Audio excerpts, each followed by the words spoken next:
korang kena pastikan yang pasangan korang tu okey. Maksudnya kalau sebelum ni contohlah ada korang, kalau suami isteri biasanya memang akan bergaduh lah, So kalau misal katalah korang punya pergaduhan tu banyak kepada 8 daripada 10 korang punya pergaduhan tu banyak kepada kewangan, korang kena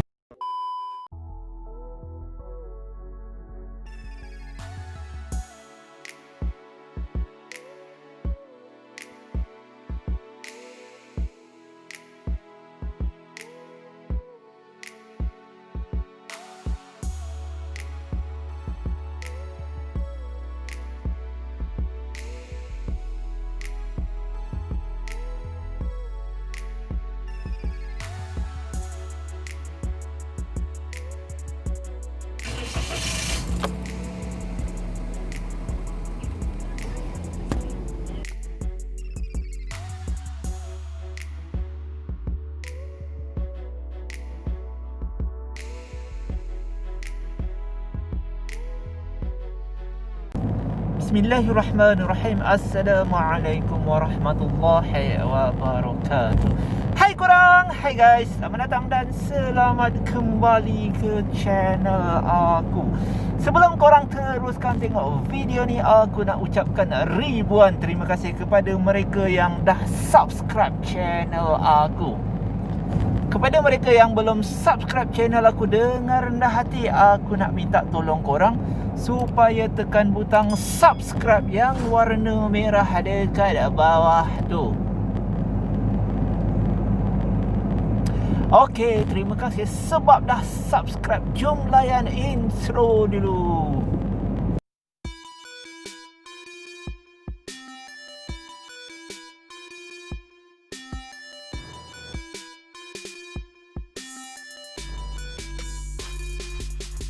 Aku doakan korang yang sampai ke channel aku akan dimudahkan segala urusan, dimurahkan rezeki dan berjaya di dunia dan juga di akhirat. Pada kali ini aku nak buat video mengenai perkara-perkara yang perlu korang ambil kira sebelum menjadi freelance, dan platformnya ialah Grab Driver. Korang boleh tengok video-video aku yang sebelum ini mengenai sebab-sebab aku jadi full time Grab Driver dekat hujung video ni. Awal mula, pertama mula aku nak minta korang untuk terima konten aku dalam keadaan yang positif. So untuk mereka yang dah ikut channel aku, korang tahu kan aku dah pernah cakap aku pernah kerja makan gaji selama 10 tahun dan decide untuk bekerja sendiri, dan platform pertama yang aku buat ialah Grab lah. So sebelum aku menghantar surat resign,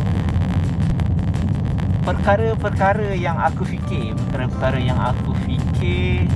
yang aku perlu ada sebelum aku terjun menjadi freelance atau bekerja sendiri. Yang pertama, aku bagi 5 lah kot. Aku bagi 5 sebab. Yang pertama, sebab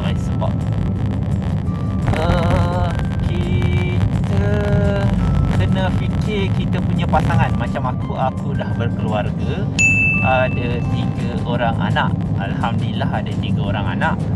So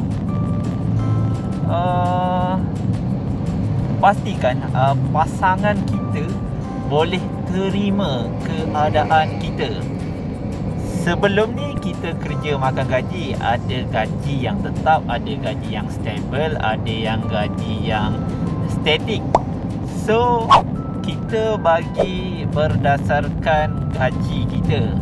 Dan bila kita menjadi freelance, dia punya gaji tu tak tentu tau. So kalau misal kata korang ada sebelum ataupun macam korang selalu bergaduh, kalau sesiapa yang tengok video aku ni, dia bercadang, dia berhasrat dia nak jadi freelance, tak kisahlah korang freelance nak jadi freelance apa, fotografer ke, videografer ke, atau benda-benda freelance yang tak kerja dengan orang, bekerja sendiri ataupun bisnes ke, korang kena pastikan yang pasangan korang tu okey. Maksudnya kalau sebelum ni contohlah ada korang, kalau suami isteri biasanya memang akan bergaduh lah, memang akan bergaduh. So kalau misal katalah korang punya pergaduhan tu banyak kepada 8 daripada 10 korang punya pergaduhan tu banyak kepada kewangan, korang kena fikir balik lah. Korang kena decide balik, korang kena fikir balik sama ada okey ke tak okey untuk menjadi freelance. Sebab freelance ni dia punya gaji tak tetap tau. So kalau misal kata macam aku, Alhamdulillah lah, pada awal tu dia agak tak menyokong sangat. Dia macam agak ragu-ragu lah, agak ragu-ragu. Tapi lama-lama dia macam okey, sebab dia relate pula dengan faktor kedua. Faktor kedua pula ialah kerja aku yang sebelum ni, waktu berkualiti untuk family tu kurang tau. So bila aku beralih kepada freelance, aku bekerja sendiri, masa aku fleksibel, so waktu aku lagi banyak untuk family. So itu faktor yang kedua lah. Faktor pertama tadi ialah pasangan korang yang okey dengan korang punya decision. Lebih-lebih lagi yang berkaitan dengan duit lah. Bagi aku berkaitan dengan duit, ataupun kalau lelaki biasanya nafkah lah, nafkah kepada keluarga. So yang kedua ialah waktu untuk family tu makin banyak ataupun makin kurang. Macam aku kerja makan gaji dulu. Aku punya kerja bila dulu dia sampai satu pangkat, dia punya sebelum tu aku kerja office hour tau. Aku kerja office hour, maksudnya sama ada Sabtu atau Ahad aku cuti. Tapi bila dah sampai certain pangkat, dia punya cuti tu jadi lain sikit. So masa untuk family bila aku dapat satu tahap pangkat tu, dia dah jadi lain. Dan dia ada sebulan tu dia akan ada 1 atau 2 hari akan shift. Maksudnya shift petang dan balik malam. So dia dekat situ dia dah agak mengganggu waktu family. Family time dia dah macam kurang. So aku bertukar. Aku daripada kerja makan gaji, aku bertukar menjadi freelance. Dan Alhamdulillah, macam aku pernah sebut dalam aku punya video yang sebelum-sebelum ni, check up aku anak yang ketiga, daripada start hamil sampailah melahirkan, aku memang tak pernah miss. Anak pertama dengan anak kedua aku tak ada macam tu. So itu dia punya kemanisan lah. Kemanisan aku daripada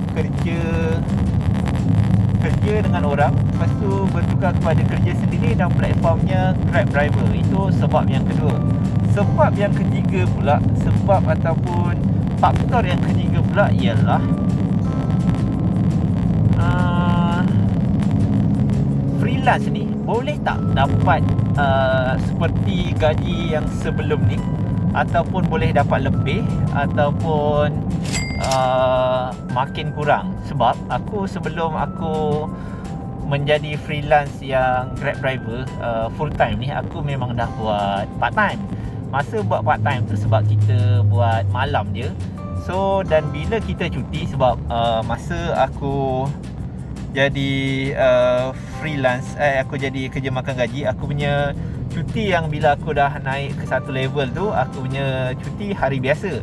So aku try lah yang hari biasa tu. Masa yang aku try yang hari biasa tu, Alhamdulillah dia boleh kiranya dia boleh seperti gaji aku yang sebelum ni, income aku yang sebelum ni, dia boleh dan boleh dapat lebih. Tetapi disebabkan PKP, dia punya income tu drop lah. Tapi bagi aku benda tu ujian lah, ujian. So kalau bisa kata korang yang sebelum ni, korang kena try dulu. Maybe kawasan korang tu boleh dapat macam income korang, gaji korang sebelum ni, ataupun boleh dapat lebih lagi. Kalau misalnya kata boleh dapat lebih lagi, Alhamdulillah lah. Tapi at least korang kena ada satu, kalau boleh sama macam gaji korang yang dulu. Maksudnya benda yang macam tu. So tapi disebabkan oleh PKP ni, semua terjejas teruk. So yang itu kena, itulah yang pentingnya, kena faktor pertama tadi yang pasangan korang okey dengan korang punya keadaan. Sebab dia ada naik dan turun. So kalau bila kita naik tu, jangan pula korang kurang bagi dekat nafkah dekat family. So bila income korang lebih, korang bagi lebih. Kalau misalnya kata income korang kurang, korang bagilah kurang. So dia macam tu. Tapi bila korang lebih, janganlah korang bagi yang sama pula. So bila lebih, bagi lebih. Bila kurang, bagi kurang. Ada persentage-nya. Yang itu aku dengan wife dah bersetuju lah. So kita orang, bagi aku lepas aku daripada kerja makan gaji dengan kerja sendiri, aku sekarang lebih bahagia. Aku lebih ada masa untuk family. Tu sebab ketiga. So sebab keempat pula, ialah kita boleh dengan family sendiri. Aku dah cakap tadi, family time yang berkualiti. Ini saudara mara pula. Maksudnya kalau misalnya kata sebelum ni kalau aku punya wife, alhamdulillah dia kerja kerajaan. So bila cuti perayaan tu, insya-Allah lah dia cuti. So daripada aku bekerja makan gaji dulu, paling lama kalau misalnya kata cuti hari raya, paling lama 3 hari tau. So sekarang ni cuti hari raya, tapi sebab PKP ni dia tak merasa sangat lah. Tapi yang raya tahun lepas, alhamdulillah aku nak cuti berapa lama pun aku okey. Maksudnya, tapi dia sebab kita kena pandai lah. Kerja kena pandai. Jangan over sangat cuti, jangan kurang sangat cuti. So dia berpada-pada. Sebab kita kerja sendiri tau. So kita yang manage kita punya duit. Kalau misal kata style yang Grab driver ni, dia kalau misal kata kita tak on apps, tak dapatlah job, tak dapatlah income. So dia punya platform tu jenis yang macam tu. So aku adalah yang buat benda lain yang even though kita tak on apps ataupun kita tak bekerja, benda tu dia akan jadi pasif. So benda tu kena pandai-pandai lah. So itu sahajalah kot. Nanti kalau misalkan aku dah terfikir yang faktor kelima, nanti aku akan buat satu lagi video tambahan lah. Maksudnya part 2 lah. So itu sahajalah aku punya sharing kali ni. Jika korang rasa video aku bermanfaat, korang boleh like, korang boleh share dan korang boleh subscribe. Semoga bertemu di video akan datang. Bye. Assalamualaikum.